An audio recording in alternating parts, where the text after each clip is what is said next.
Hey guys, Rocky here. I'm going to play a little bit with some movements that can help to unwind tension in your upper back, your chest, your shoulders, your neck, your pelvis, your hips, really your whole body. But we're going to move kind of in the direction of back bends and play a little bit with some pathways that kind of cross pattern our body and can contribute to greater freedom. So if you've been kind of stuck sitting in one position for quite a while or moving in habitual ways, this is a nice way at the very least just to kind of get your brain thinking in some different grooves, so to speak. So I'm going to do this with my favorite prop in which to explore these type of movements, which is a stretchy band. But if you don't have a stretchy band, you could use a strap. You just have to keep more tension on the strap.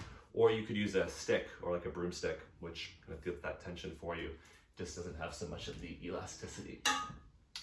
Okay, we're going to put that off to the side for now though. So we'll start with some movements in your neck and in your chest. You bring your arms across your body. These movements are called CARs, or control articular rotations, part of the FRC movement ethos. And you'll begin by tucking your chin, so go into cervical flexion. And then you're going to rotate and turn your head over to the right, so you'll be looking over your right shoulder. And then you'll take your left ear back and move your head over to the left, and then rotate and look down past your left shoulder. And then bring your chin to your chest. Again, take your head over to the right, and then bring your left ear back. Start to rotate your head over to the left. Gaze down your left shoulder. Bring your chin to your chest and come back up through the center. And go in the other direction. So go chin to chest. Then turn your head to the left. It's hard to talk when your chin is tucked. Then bring your right ear back. Take your head back through extension over to the right. Rotate, turn your gaze down, and bring your chin back to your chest. One more time to the left. Rotate, head back to the right. Look down, and chin to chest. And bring yourself back upright. Switch the cross of your arms. We'll do a similar movement in your ribs. You could do this really standing if this feels uncomfortable in your legs. So I want to make sure your pelvis is neutral. And you can keep your sort of lumbar spine pelvis more or less stable, so you're not pitching forward here. So you'll point your elbows down towards the floor, and then rotate over to the right.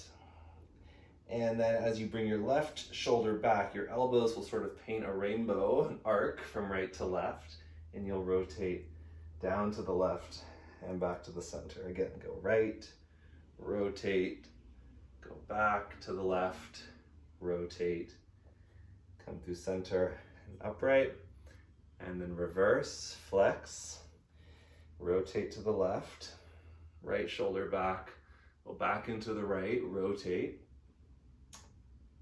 forward, again rotate left, right shoulder goes back, arc over to the right, rotate, come through center, and come upright, and release your arms.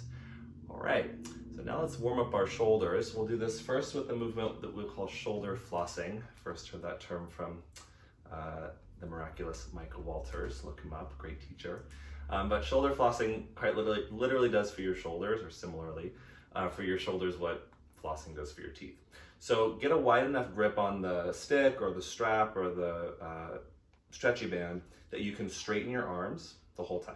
So you're going to lift your arms up, and you'll find that hard to reach sticky spot. You'll likely need to turn your arms in to create a full revolution forward and back. And if it feels like just painstakingly sticky to move through that spot, just take a wider grip on whatever it is you're holding. Okay, conversely, you could take a narrower grip if you felt like you had more range to explore. In some systems of movement, I've heard this referred to as shoulder dislocations. So I think shoulder flossing has a nicer ring to it. Okay. Next time you come forward, you can place your thing off to the side. So all of these drills are progressive, meaning like if that's all you did, great. If you have time to keep going, we can move in some asymmetrical patterning through our body. So I'm going to lift up onto my knees, and I'll take my left leg forward and out to the left. And with my left hand, I'll sort of block my outer left knee. So it's going to hold our spine still. Now we can move just our right shoulder. So with my right arm down by my side, I'm going to bring my right arm across my body, letting my shoulder blade rotate up, but not so much lift up. So there's good space between my inner right shoulder, so the outer edge of my neck. Then at the top, I'm gonna internally rotate so my palm turns back, and I'll continue painting the inside of like a very large imagined barrel. Okay? And then we'll reverse that. So as I reach back, my palm presses back, then it starts to rotate. It's an outer rotation. Bring my bicep alongside my ear and bring my arm across my body and back to the starting position. Let's just do one more. So right arm goes across your body.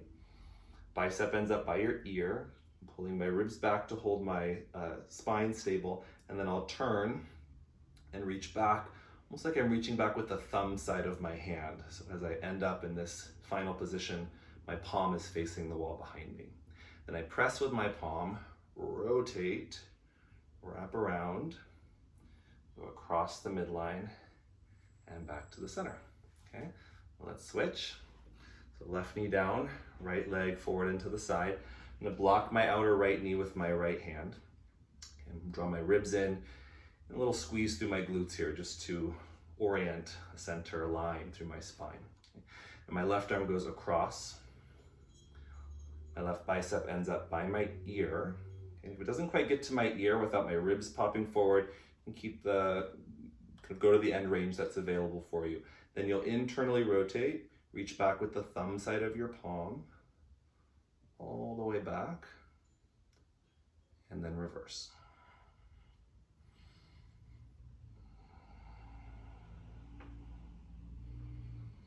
I like to start my day, every day, with these types of movements. So sort of check in with the space I have available and hopefully increase that available, controllable range of motion.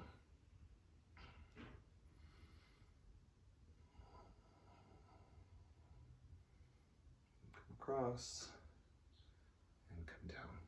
Okay, take your right knee and bring it in, and then you can have a seat back on your heels. So I'm gonna pause from the upper body and do a little bit of movement in our lower body that we can combine ultimately into some nice front body openings. So take your feet in front of you, bring your hands back behind you, and with your feet a little wider than your hips, you can flex your ankles so you're just on your heels, and we're just gonna shift your legs from side to side. We won't make too much of this. There's a lot of different kind of controllable ranges of motion we could explore, different pathways and options, but just move side to side. This is an inner and outer rotation in your hip joint.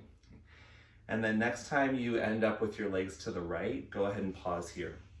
With your left hand, you can grab your left foot, lean to the right, pick up your foot, point it, and place it down next to you. So we're gonna create what's called a shin box. The sole of your right foot goes to your inner left knee, and then your left foot is pretty close to your outer left hip.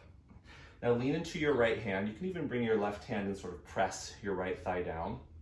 And just gonna move a little bit in your pelvis. So as you push into your hands, move your left sitting bone towards the floor, and then lift your left sitting bone up off the floor. Okay?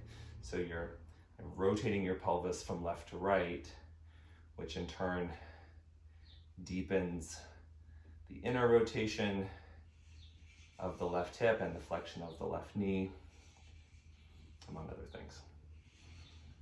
Good. Okay, now to come out, you might lean and slide your left foot forward and then rotate over to the second side. Create that shin box, bring your right foot in close, bring the sole of your left foot to your inner right knee. Compress your left leg down with your right hand, and then just move your pelvis side to side. So I'm bringing right sitting bone towards the floor and then up away from the floor. So I'm getting sort of increased abduction with my left hip and rotation. Starting to prime some of these movements in your right leg. Come back to the center and shift over to the right.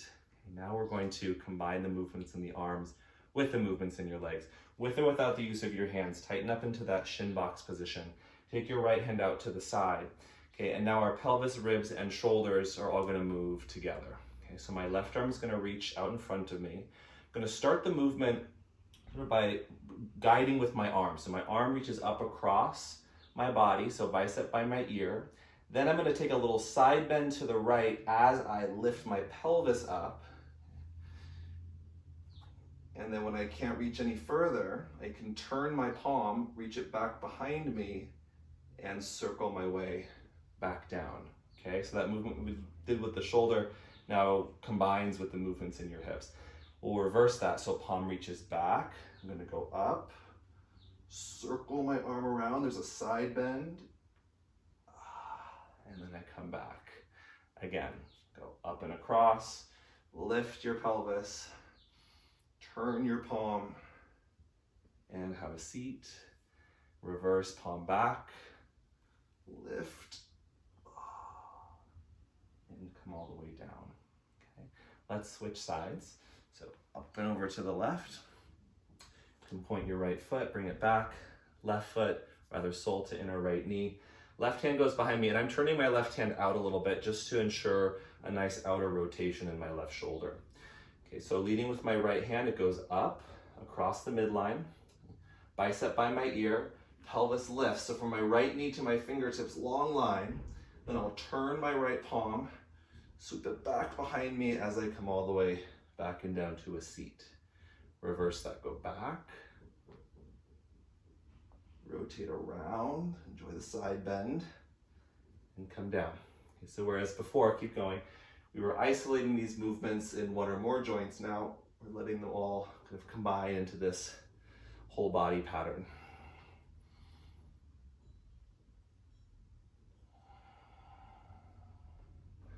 Okay, come to the center, and we're gonna try this again. Now I'll give you the option, two options. You can try it this time with your stick or with your strap or with your band, and go pretty wide on the band so that you have some territory to work with. This is going to give you different level of feedback. Another thing you can try that I really like to do, helps bring my neck into the equation, also helps to make this movement a little more functional just in terms of how it relates to our environment, is to follow the movement of your hand with your eyes. Okay, so lots of different ways you can play once we have the pathway in play. So I'm going over to the right, setting up in that shin box position, and then I'll take the strap out in front of me or the whatever and pull. I'm gonna turn my belly to the right, and then with my right hand, I'm pinning the end of that strap to the floor. Now I'm looking at my left hand, creating tension on the prop, and as I push down, I'm gonna lift my pelvis and see if I can bring my left arm all the way around and down. Okay. And then I reverse. And maybe you don't get all the way around. Maybe you get sort of stuck a little bit, like in one position or the other. And if that's the case, you can either get rid of the prop or take a wider grip, or just decide that that's as far as you're gonna go today. And then let's switch sides. So I turn to the left, I pin the strap down with my left hand, and I lift my hips and I arc back. My eyes follow the strap or follow my right hand, and then reverse.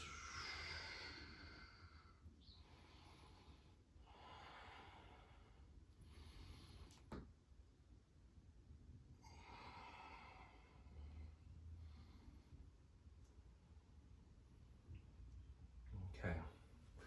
And then come to the center.